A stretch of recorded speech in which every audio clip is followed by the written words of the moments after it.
Welcome in. Here we go. Post Pittsburgh edition.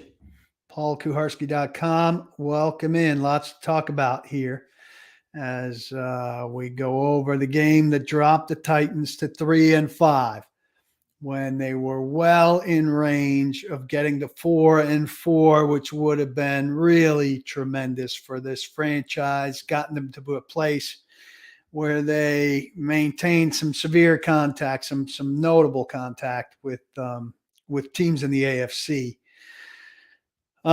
Look, schedule still has a lot of room for them to do a lot of things, but just something tells me this is the game. You got to win two now to get to 500, to get to 5-5 and to claw from there. And there's so many teams between them and the last wild card spot. So you can't say they're entirely dead based on 2 games with the Jaguars and 5 games in the division. But I feel like that game's a killer for them. And I think they're in a lot of trouble. And I was really disappointed in what they did. Trey really liked Blake Bedingfield's breakdown. I did too, because he really spelled out how 2 middling teams, 2 mediocre teams approach this game in such different ways, and how the Steelers managed not to put too much on Kenny Pickett, but got enough out of him to win. He threw it 30 times. Will Levis threw it 39 times, and the Titans couldn't get enough out of him to win. And then I just really, I'm harping too much on the 3rd and 10 before a half. Mike Vrabel said today, that he threw 2 bad passes before that. The second one was to Tyjae Spears, and there's a lot of debate as to whether it was a bad throw, whether it was bad on Spears in terms of stumbling. I thought bad on Spears. Bedingfield's with Vrabel on it being a bad throw. Even so, though, if he makes 2 bad throws there, and he missed Kyle Phillips open underneath, who probably could have run in the end zone or gotten close to it on first down. If you make 2 bad throws, does that eliminate the possibility of you making a good throw on 3rd down? How many players do the Titans give chance after chance after chance, but Will Levis doesn't get a 3rd down chance to throw a 19-yard touchdown pass? It's super conservative in my eyes. Never mind that. All right, you say, okay, take the field goal there, give Tajay Sharp a carry, take the field goal there. The second to last series of the game with about 4 minutes left, they go end around the Traylon Burks, run to Henry, run to Spears, deep ball to Burks. Turnover on downs. Why is Will Levis not throwing until 4th down there? I just don't get it. They threw 7 passes of 20 yards or more. You don't need a pass of 20 yards or more. You just need a first down pass there. And I don't understand why Tim Kelly doesn't call a pass there. I think it's ridiculously conservative, harkens back to Jeff Fisher days. Be a little bit more risky. I mean, it's not even risky to throw a pass there, but they're just so gun shy, willing to settle for a field goal at the end of the first half. Then Vrabel today is talking a lot about the defensive struggles, and there were defensive struggles. But the defense still only gave up 20 points. And in the NFL, you have to score more than 20 points to win damn games. Titans are going to win some under that. But go score more than 20 points. It's a very, very, very frustrating loss. All right, I'll dive into your questions here. If everybody could retweet or point people to the Facebook, like the Facebook, subscribe to the Facebook, YouTube, and do what you do on Facebook. I appreciate all the support. Good to see so many of you in here. I did not sleep. Pittsburgh's tough. The flight out of Pittsburgh is at 6:15 a.m. Get back to the hotel around 2:30. Really disadvantageous to take a short nap there. Airport's like a half an hour out of town. So did some reading, changed, packed, get to the airport a lot earlier than I usually would, and came home, got in a bit of a nap, And here I am, going to get in a little bit of a nap after this. So let me get on here and also retweet, and then we'll get going with the questions.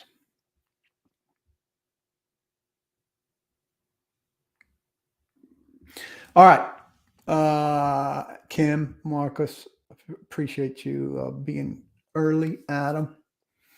Adam says we lost, but Levis still has me excited. He can make throws no other quarterback in Tennessee has ever made. He's young and will make mistakes, but the upside's there. I mean, his ability to throw as he's being hit, with just arm is really outstanding. And that's why I'm not so worried about him on 3rd and 10. He hadn't thrown an interception yet in 3 halves of football, and he can obviously make plays as he's being hit. So I found that discouraging.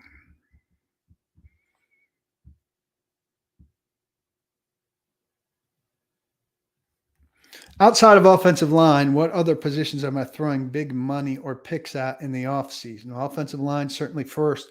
Cornerback, you would think Fulton's done. Sean Murphy Bunting's been nice. Didn't play last night except for in the first series because of his bad thumb.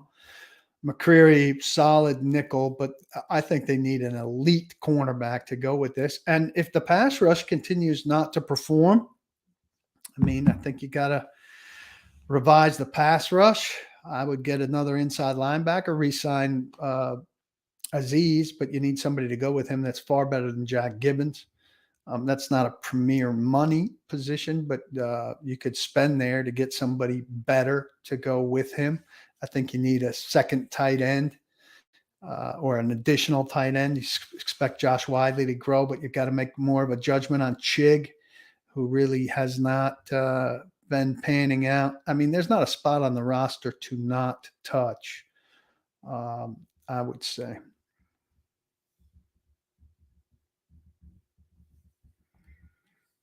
No, he didn't think leaving 30 seconds was too much. He saw the first 2 passes and didn't like them and didn't think a third pass was the thing to do there. He said, all right, we're going to take our foot off the gas, get the 3 points.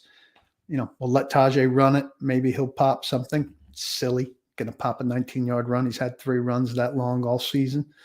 And then we'll take the 3 points. And I hate it. You hate it. Hey, they celebrate 3 points. Getting anything is a win, Levis said. They've got him programmed for that sort of thing. Yeah, I don't really get this, Ed. Is Vrabel's bar higher for Levis and therefore seemingly harder on him than Tannehill? In the past, he was often protective of Tannehill. It's different for a quarterback in his first couple starts. That he's said the things he said today. That's not inaccurate. Levis made a lot of mistakes, but only 1 interception. It was desperation at the end there in a very, very difficult situation. The protection was the issue. Levis was pressured like half the time, maybe more in this game. Protection's not going to be solved. Radin should probably be out there. He played better than Dillard or Petit Frere has played.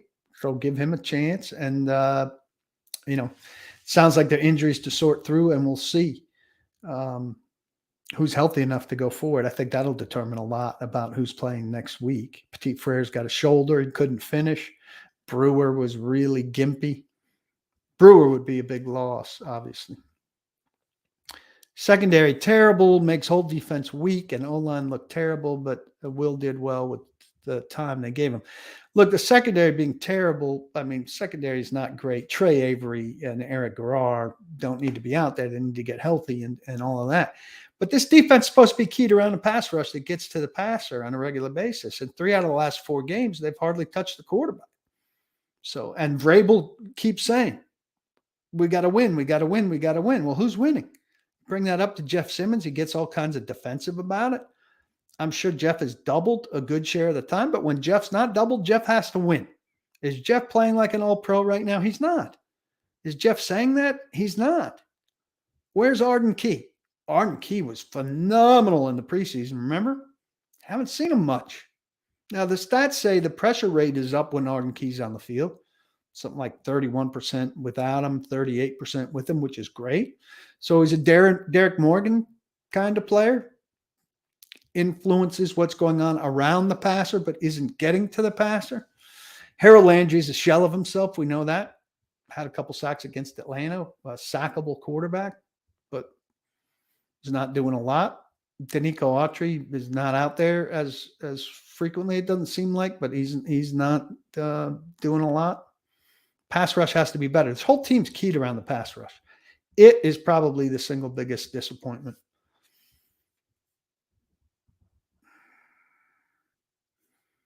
I think you just have to not read so much UW and everybody into what Vrabel's saying about Willis, and know that there's some gamesmanship and some internal message sending and some method to what he says, and just don't give a fuck about what Vrabel's saying about Levis. And so, I mean, Levis had some holes in his game yesterday for sure. His completion percentage was poor. Now, I know he's under pressure the whole time, but 22 for 39 is not good. 66.4 passer rating is not good. So he did some good things there, and I know we're all encouraged off of the first game and all of that, but it's not inappropriate for Vrabel to have some things to pick at Levis about off of that game. Now, he usually wouldn't do it with the quarterback, but he's got a method to his madness. We don't necessarily know what it is. I don't have a big problem with the way he's talking. I have a big problem with the fact that they didn't throw on the 3rd and 10, and that they didn't throw until 4th down on that second to last series of the game.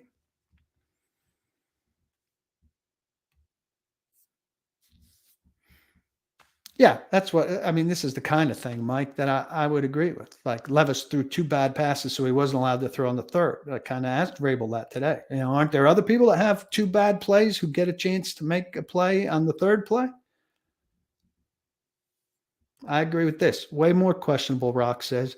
3rd and 4 run to Spears. And they act like, I mean, Spears can be electric, but Spears, what did Spears have yesterday? He's next to nothing.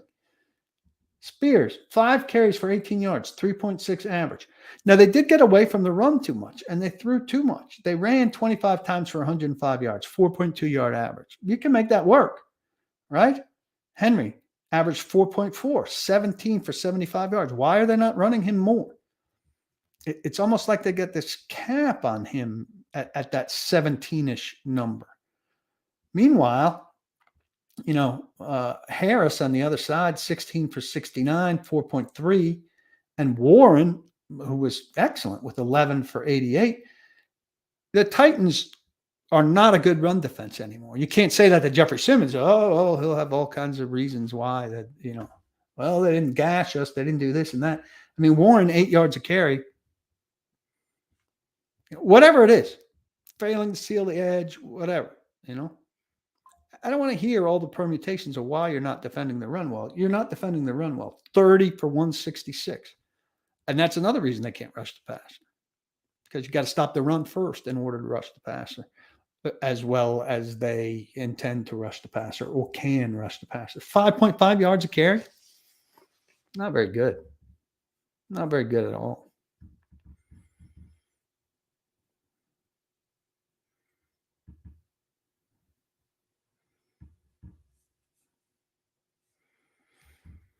Dillard will end up hurting Levis, Hill says. He sees it clear as day.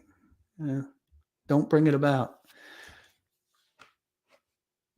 Josh says, very few complaints about Levis from yesterday. Thought he did well considering the circumstances. Biggest issue is the run defense and 3rd down defense. We had the lead and let the terrible Steelers offense drive 92 yards for a TD. Unacceptable. That game-winning drive by the Steelers was very good football by the Steelers, who got a 32-yard pass up the right sideline and a big run right to the goal line, right? And that was really bad. 3rd down, Titans were 3 for 13, 23%. Steelers were 6 for 12, 50%. It's too much. It's too much. Yeah, I don't know why. Look, I'm all for the deep ball, and I think that Levis throws a beautiful deep ball. And again, they had 7 pass plays of over 20 yards, which is terrific. But when you need 4 yards, as Blake Bedingfield wrote in his thing, how about going for 5? The play call on fourth down, ridiculous there for him to look to Burks, and it looked like he was looking to Burks. Phillips had great potential on the right side, coming towards the middle.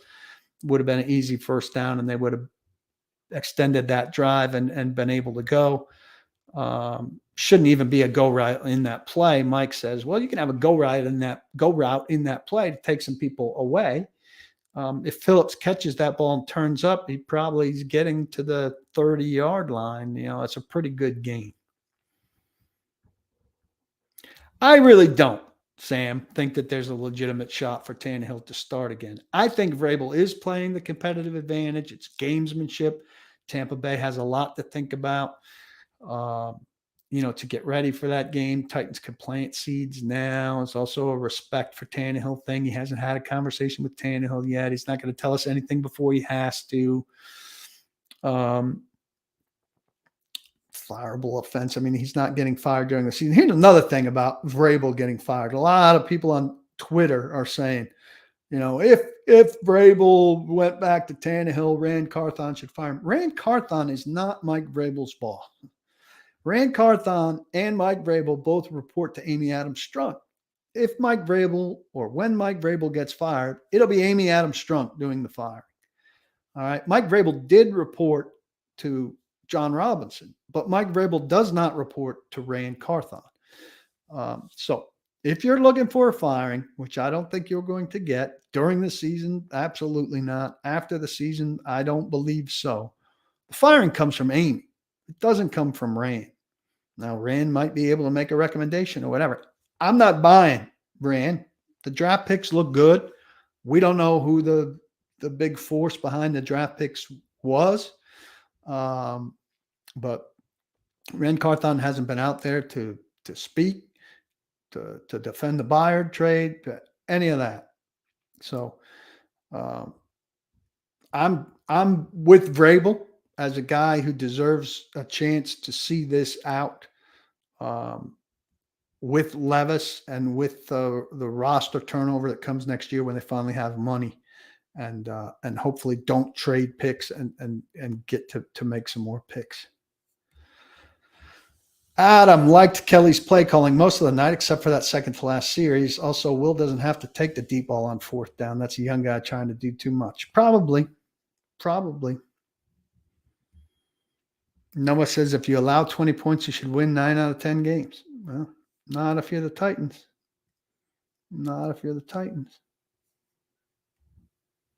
Who did Amy Adams hire? I mean, she's hired 2 coaches and 2 GMs. She keeps hiring these stubborn bums in all 4 of her hires.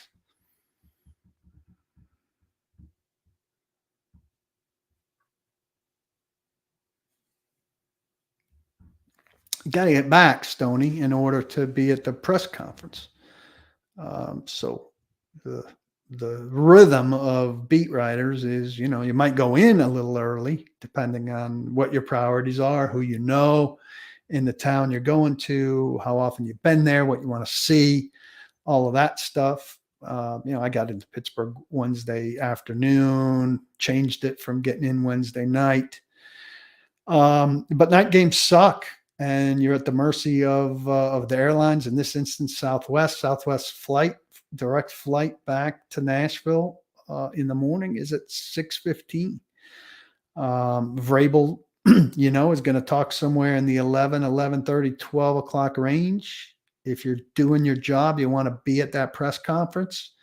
If you want to be at that press conference, you got to be back in Nashville. So you bite the bullet, don't sleep, and you get back. Well, Heinz Field hadn't changed that I could tell, except for the name, which sucks. Yeah, I said Shovik. I think that Levis is the quarterback going forward. I think Adam wants 4 new offensive linemen only with Skoronski back. I think Brunskill will be fine as one of the guards. And I think Brewer can be fine as center. And I think it's unreasonable to expect that they'd have 4 new ones. I would take 2 new tackles for sure. And they need a left tackle who can be left alone to go one-on-one against even premier pass rushers. Even the best offensive linemen are going to get, some chip help once in a while on a guy like Myles Garrett. But, Taylor Lewan, when Taylor Lewan was playing his best football, you could count on him to take on whoever was rushing from that side. You can't help 2 tackles on every pass play. And they got real issues there. And considering the resources they've spent on the position, it's ridiculous. Really criminal.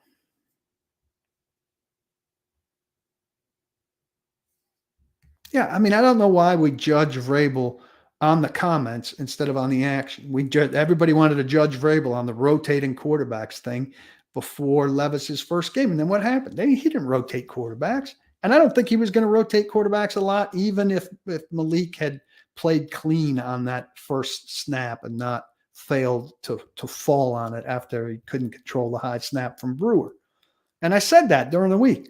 Like, look, he's saying he's going to rotate, and it sounds ridiculous. But let's see what he does. And what did he do? He played Malik 2 snaps, right? And Levis had a massive game.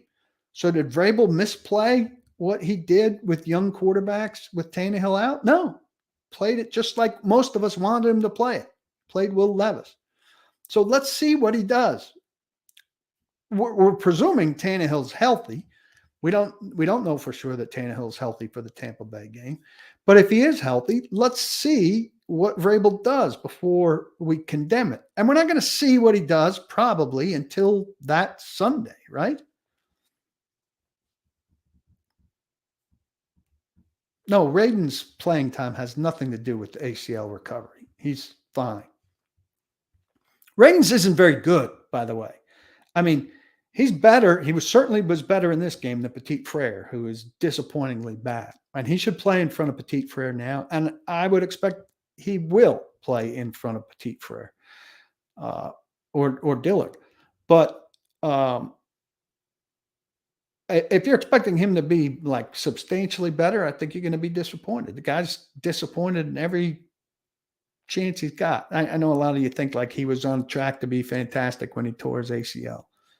They hate him for a reason. They've hated him for a reason. Look, Derrick Henry on 3rd down, 3rd and 2, you want him out there, 3rd and 3 maybe.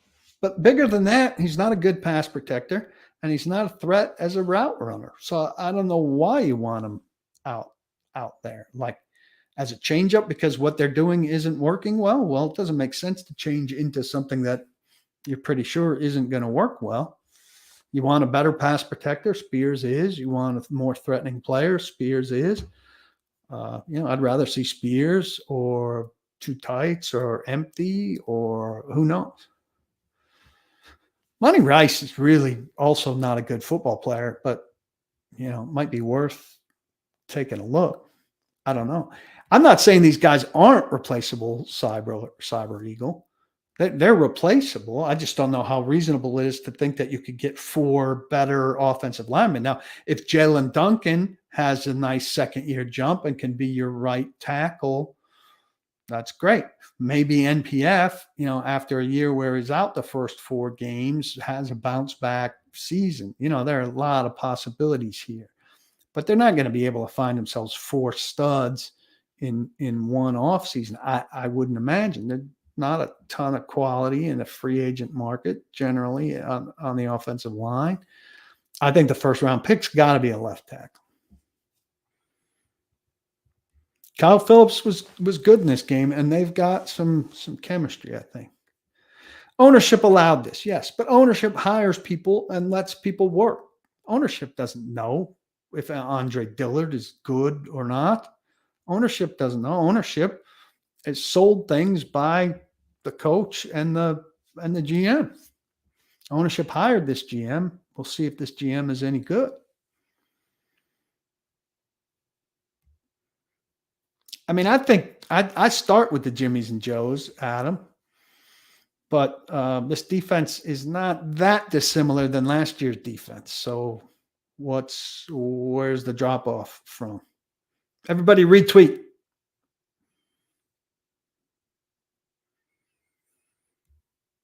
A healthy Sean Murphy Bunting can absolutely be a solid option on the outside as a cornerback. They need one more, and I think even if you're playing to rush well with a better defensive front, you need an elite cornerback out there. Hi, Simon.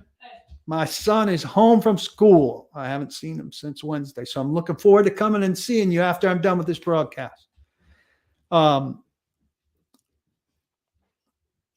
I think finding a premier cornerback is maybe the second most important thing to left tackle.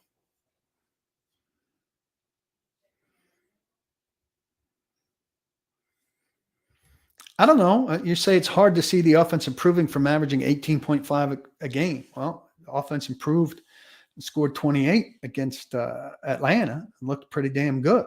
So I could see it scoring 28 against some bad teams, and they're playing some bad teams. I mean, Houston is not great. Carolina is not great. Tampa Bay, good defense, but not great.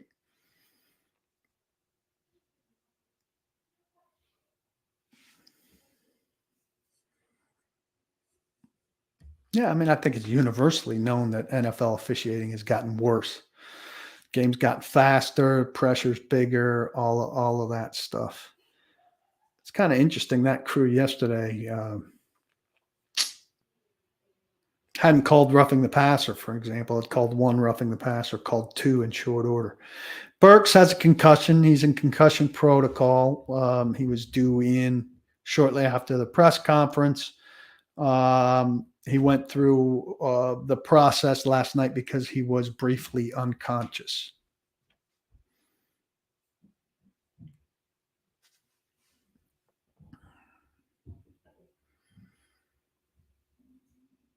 NPF gets beat on the inside move every time. I agree with that, Adam. And I said Radens should be one of the two starting tackles now.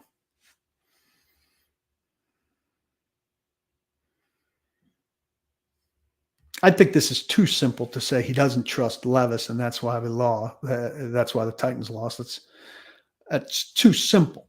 But I think they could have asked a little bit more of him and could have taken a little bit more of a risk. And the downside would have been they lost, which they did. And the upside would have been that they won, which they didn't, to make it a little bit simple. Stoney, I don't know that much about Jalen Duncan's development. And left tackle seems like asking a lot. But look, they've had such bad production out there. I mean, Dillard is on pace to be worse than Daly, which is just like unfathomable that you could get worse than Dennis Daly.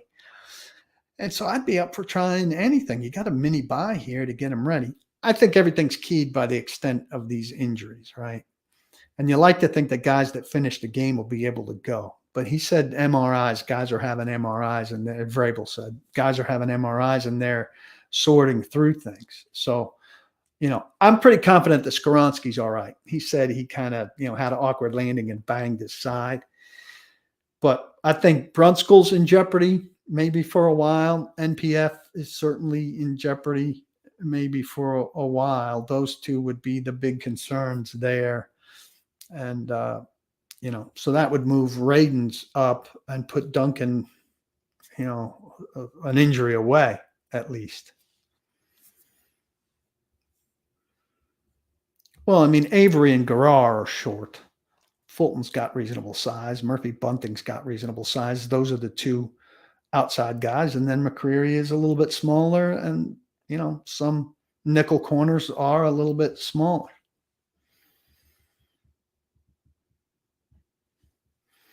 Yeah, Jameson, I just think there's too much talk about what Vrabel's saying and not saying about Levis. And drawing conclusions off of it is too big a deal.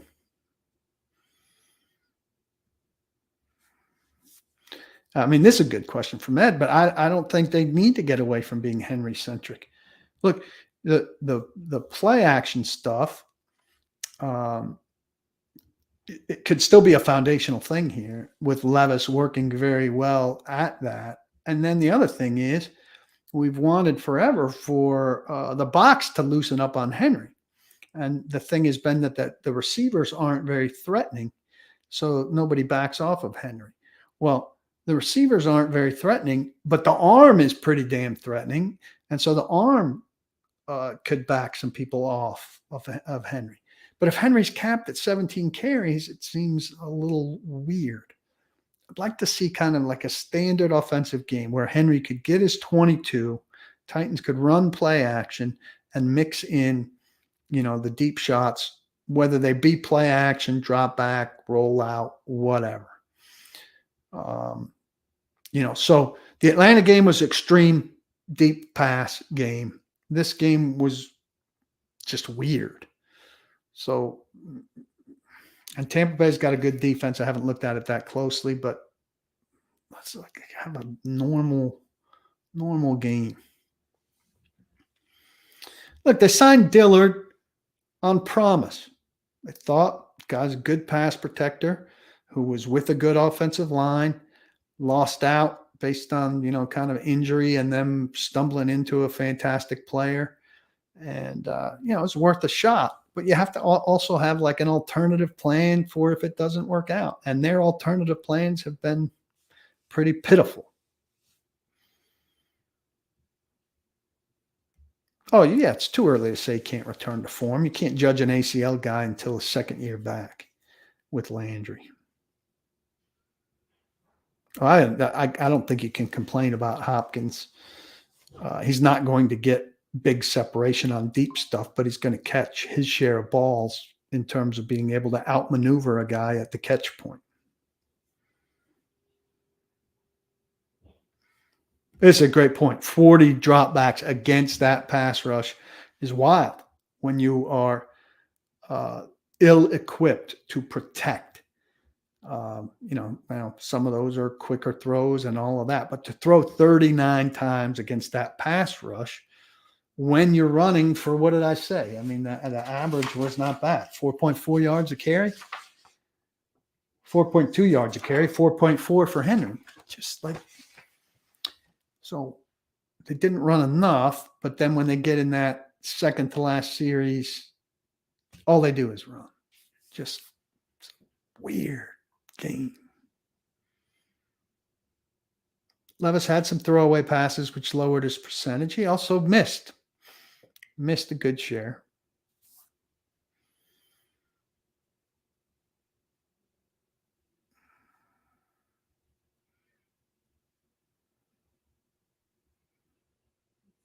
Yeah, this is a good point here. Adam says he really doesn't care for the handing off of the ball and the pistol and the shotgun.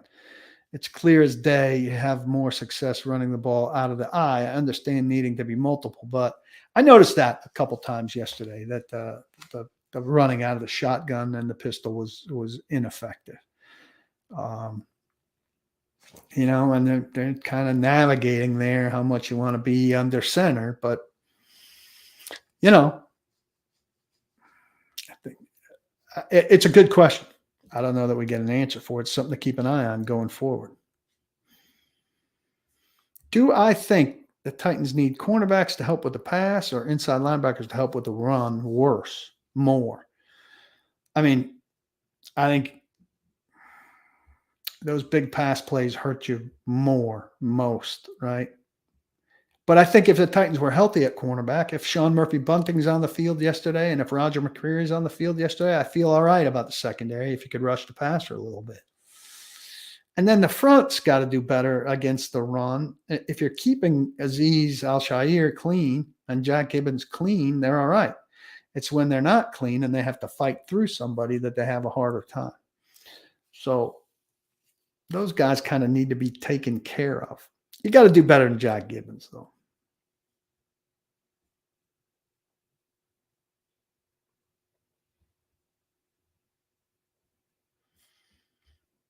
I mean, this is a question that lingers out there as to whether Vrabel overloads his players during the week. But I mean, those offensive line injuries aren't happening because they're overloaded. They're happening because of something that happens in the moment to those guys. And I got to answer that text real quick.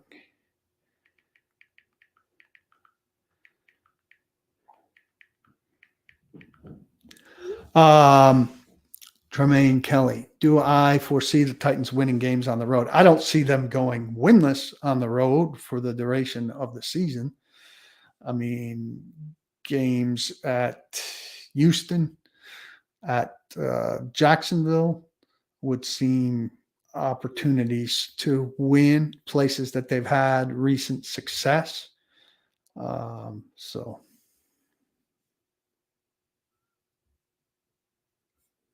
yeah, just don't worry about this. Don't worry about what Vrabel's saying about Levis. He's got some purpose to it. It doesn't matter. He clearly has to like what the guy's shown so far to a degree, and there's a method to his madness. I mean, GMs around the league don't necessarily talk to the media during the season.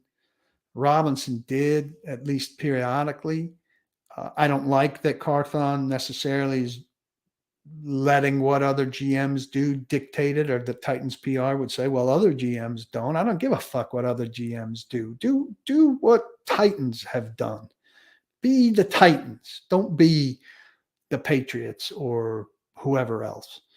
Titans do that all the time when you press them on something. They say, well, it doesn't happen, in XYZ or at X number of teams. I don't care. And you're in a different soft market, and you can be a little more flexible, a little more different. You've got fans to win over. You've got a small fan base. You're trying to sell tickets for a big new stadium that are going to cost a fortune. But for Rand Carthon to talk to the Atlanta Journal-Constitution for a puff piece about his start with Anthony Robinson walking in the door together on their first day at the start of their careers at a time where he's not taking questions about the Kevin Byard trade. It's just, how I feel about that. Yeah. I mean, I think it's a little naive, Jameson, to think Rand's over here building the team and Mike's over here coaching the team. It's not. Mike is over here coaching the team, but Rand is not over there by himself building the team. He's running the personnel department, but this coach over here has a lot to say about what's going on over there. This thing, Burks can be a liability and be having trouble, but that doesn't mean you cut him. Like, what purpose does it serve to cut him? It makes you feel better because he's not on the team anymore? Like, who do they replace him with? A practice squad guy? You think a practice squad guy is actually better than Burks? Like, you have to see it through with Burks. Cutting a guy right now does nothing to help the team. No matter how bad he is, no matter how underachieving he is, you have to see the process through with the guy. I need the schedule in front of me. Hold on a second.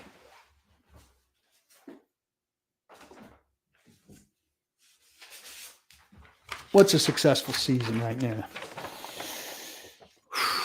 At Tampa Bay, I'm going to go win there. At Jacksonville, loss. Carolina, Indianapolis. At Miami, loss. Houston, home. Seattle, home. At Houston, loss. Jacksonville. I think they can win 5. So that's 8, 9. 8 and 9. To me, from here, it's a successful season. From here, you're not in the playoffs with 8 and 9. I wouldn't think.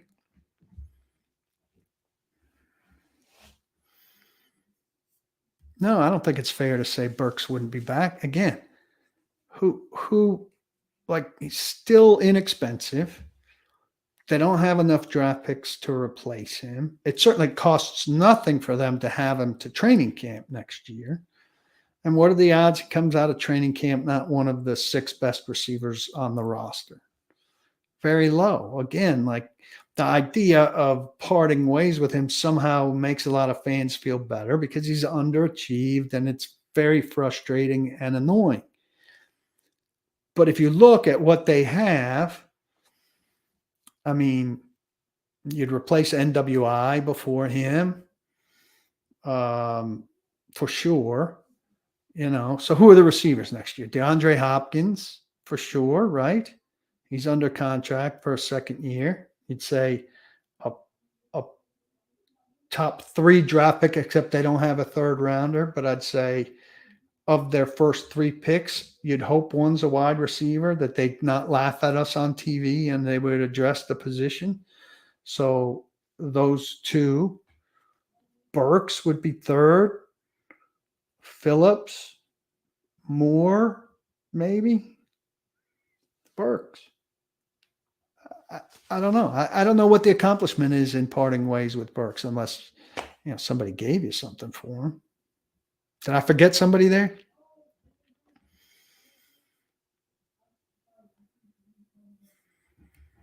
I don't think that he was going to rotate them in a big way. I need to scroll to the bottom here because I'm way behind. Defense absolutely overrated. Now, I don't know that it's rated. Who's rating it? I'm not rating it as good. Are you? Nobody outside Nashville thinks the Titans are any good. I don't think people are looking at the Titans saying, "Oh, they got a mighty pass rusher. They're run stuffing," because they're not rushing the passer and they're not stuffing the run. 20% for me on Henry coming back next year.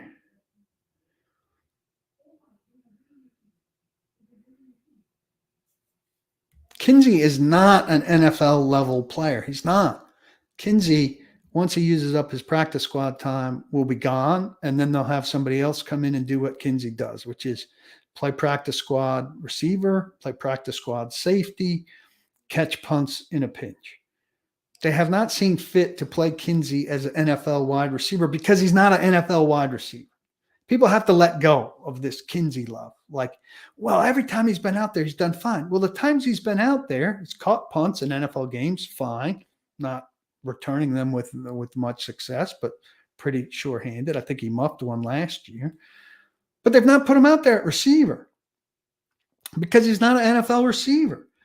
You can't say that about Burks. Like, Burks is a disappointment. He's hurt all the time and whatever. But Burks can make NFL caliber plays. Go back and look at Green Bay last year.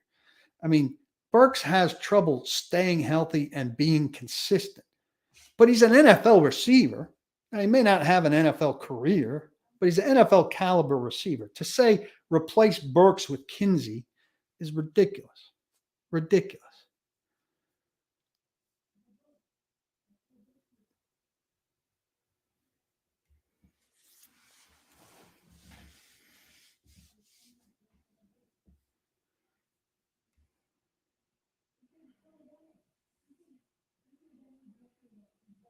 Yeah, I think throwing short, Bobby. I mean, at least Phillips got involved last night, and there were a couple plays where Phillips was open short, where they should have gone to him, including on the bomb to Burks.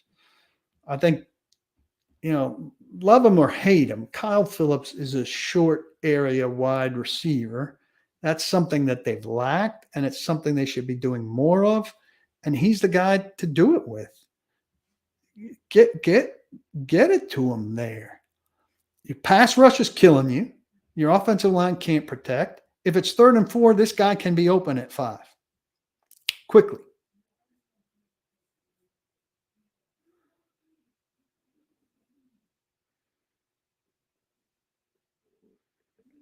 That's a fair translation, Ed.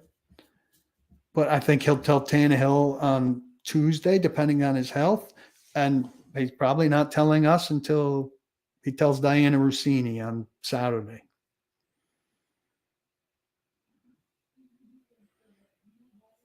Again, the Titans hit 7 plays of 20 yards or longer in the passing game. They are doing more deep routes.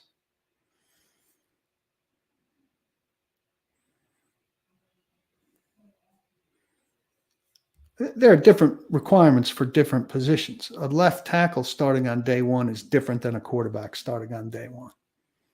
It's not that crazy. Yeah, Mr. Gupta, I just hit on that.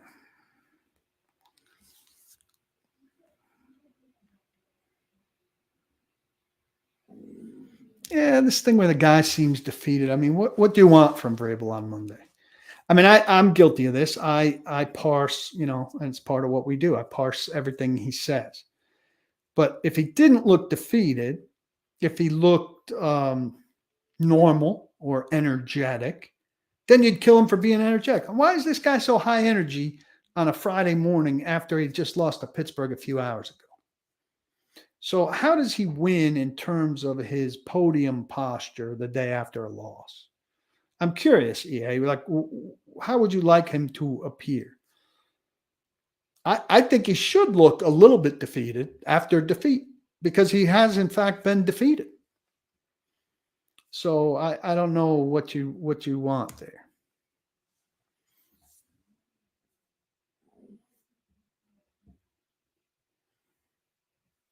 Tart may have checked out.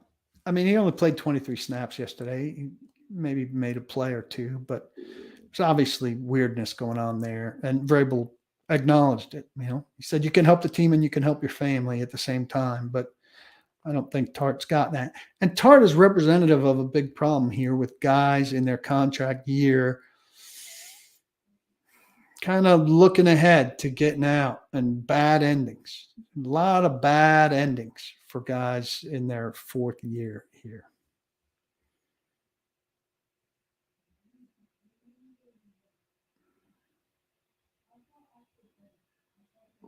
So there's one good offensive lineman from Australia. So that's where the Titans fix their offensive line problems.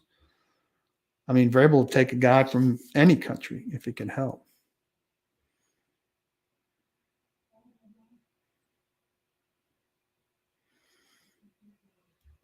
I mean, this idea they never should have let Jim Schwartz walk just doesn't get how things work generally in the league and specifically with Mike Vrabel.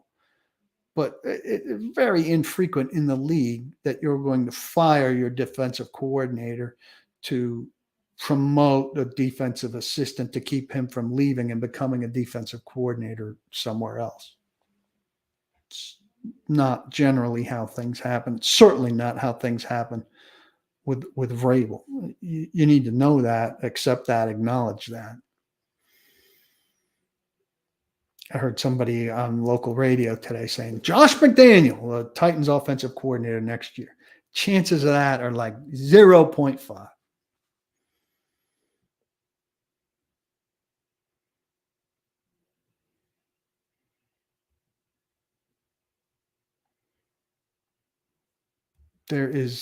Larry, I will bet you now $100 that Marvin Harrison Jr. will not be the first pick of the Tennessee Titans.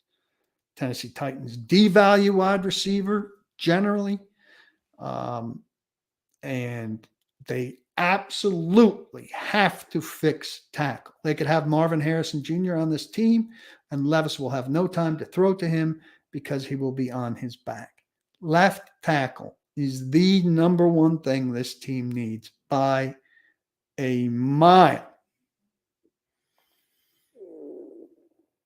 My stomach is grumbling. All I've had today is a donut and Reese's. Really eating healthy. I can win games with what they have. Came close to winning a game last night against a mediocre team. Week before, beat a mediocre team.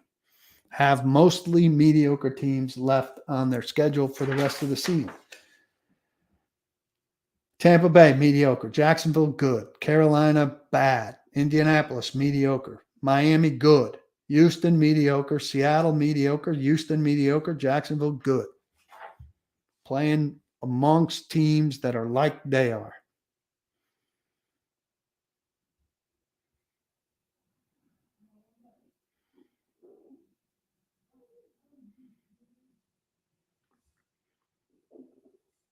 Do I think Tim Kelly was in question regarding last night's loss? I think Tim Kelly was a significant piece of last night's loss. I think his play calling, and I'm not one to question play calling very often.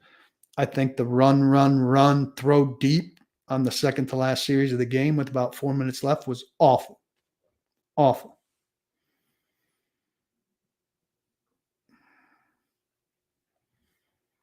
Here's my thing about replacing Vrabel.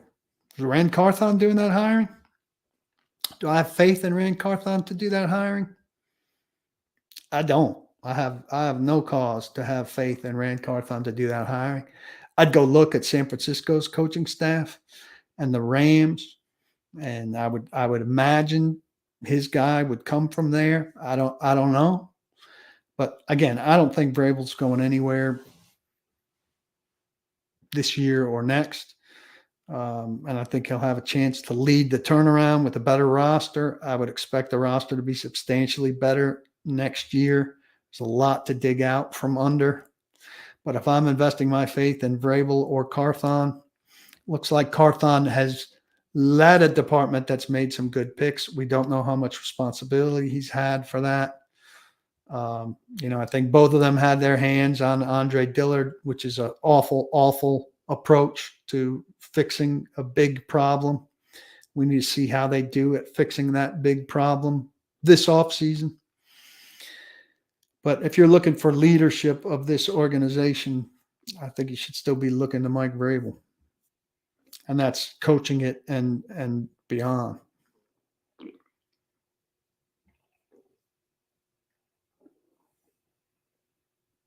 Yeah, they could still get to 9-8, but you picking them to be 9-8 after you saw the way they played last night, after you know the way they played on the road. They're also 1, 2, 3, 4 on the road.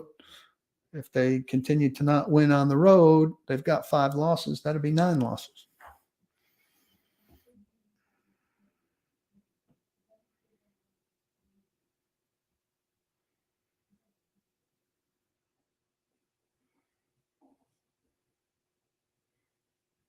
I did have faith in John Robinson to do a head coach hiring. I thought he backstabbed, and ultimately I reported, from Mike Mularkey's point of view, which certainly was Mike Mularkey's bias, but I believe what Mike Mularkey said. I thought John Robinson handled it, in hindsight, after I talked to Mike Mularkey, absolutely horribly. That he was backstabbing Mike Mularkey while the Titans were winning a game in Kansas City in the playoffs. But I thought the Mike Vrabel hire is excellent, especially when you consider the 3 coaches prior, that Mike Munchak, who was not a good head coach, Ken Wisenhunt, who was a disaster, and Mike Mularkey, whose ceiling was very apparent. Mike Vrabel was a home run head coach after that.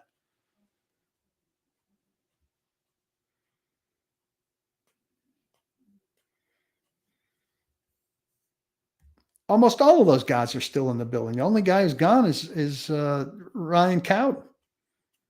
And Ryan Cowden, I think, was John Robinson's right-hand man. Rand Carthon didn't fire anybody. Nobody.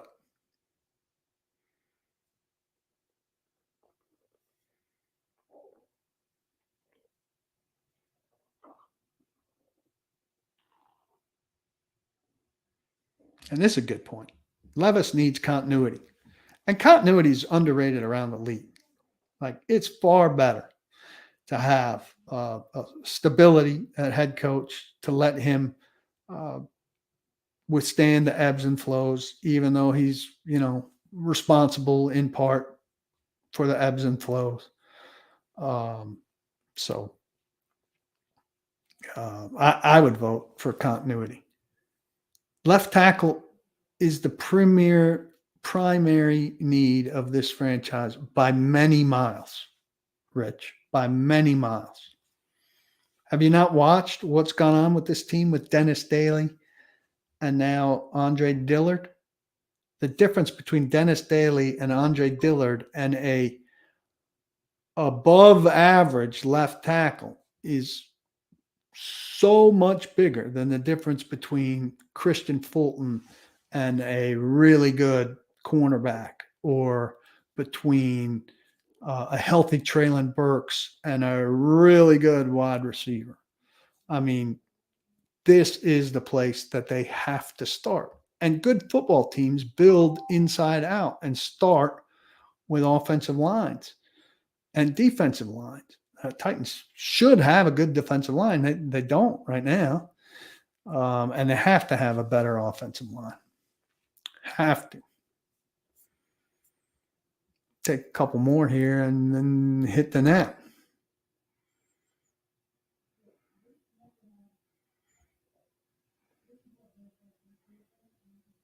Yeah, I think it's a little naive, Kevin. No offense.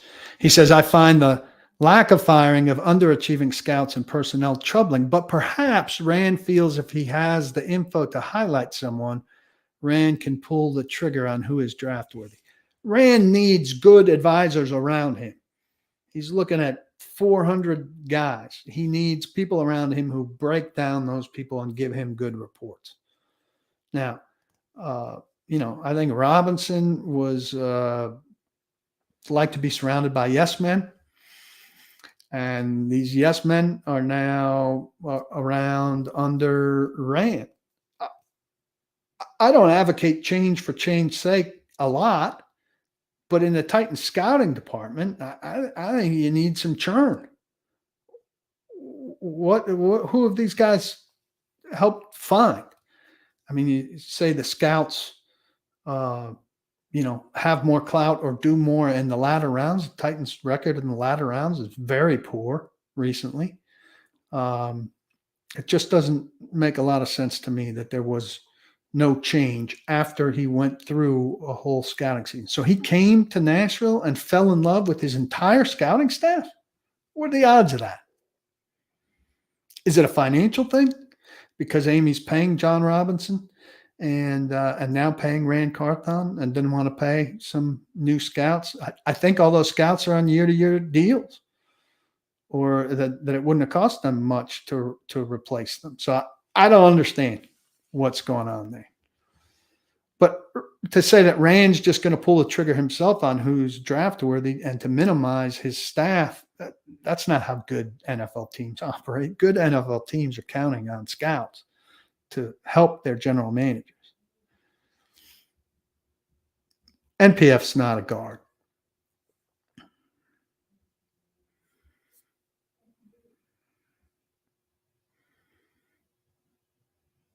All right, I'll take one or two more. Henry Bird's apparently on the Vikings, and he's local. If you know anything about me, my interest in a local guy playing for the Vikings does not float my boat in the least. Sorry. This is ridiculous. Sold with Jared. Will Levis has to play. If you wait until the Titans build a fortress to put Will Levis behind, he'll never play. He can throw while he's getting hit. He's young. He's sturdy. He's somewhat evasive. He's going to get sacked some. I mean, ideally, you want a good thing in position there for him. But young quarterbacks who are drafted high, he's drafted the beginning of the second round after a trade, don't typically come into perfect situations. If you're looking for a perfect situation, you're in trouble. They got to play him. You're saying put Tannehill back there, let him take the beating and then wait? No. The clock has begun. Kid needs to play, get experience, get as much experience as he can so that when that better team is around him next year, he's more ready to go, more experienced, has seen more things, and is more ready to adjust to any and every situation in the moment. Injury risk's part of it. It's just part of it.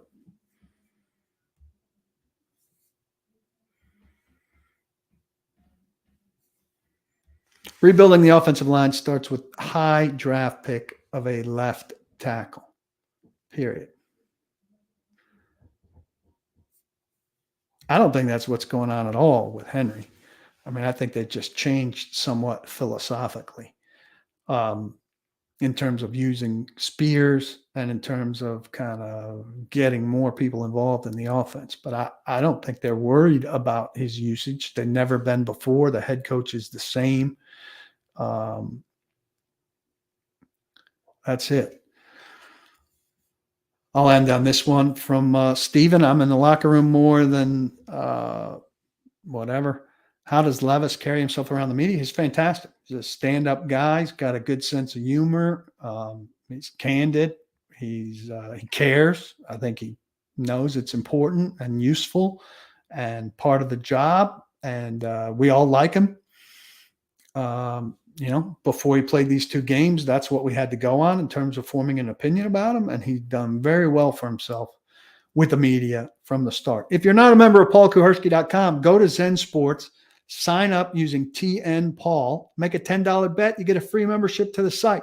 I do chats like this with members only once a week during the week and from the press box after the game if the game's not at 8:15 Central Time. You're missing out on that. You're missing out on Mike Herndon's piece. You're missing out on Blake Bedingfield twice a week. Jake Dowland, who's writing analytics pieces. So lot to be gained. Private Facebook page, discount at TennesseeTickets.com. I don't know why you wouldn't do it. Zen Sports, easy place to bet if you live in Tennessee and you're over 21. Get over there, get on board. Don't block the box. Do lock the locks. Have a great weekend, and I will talk to you soon. Thanks, everybody, for coming. Feel free to retweet this still, pass it around on Facebook, and give it a thumbs up on YouTube. Thanks.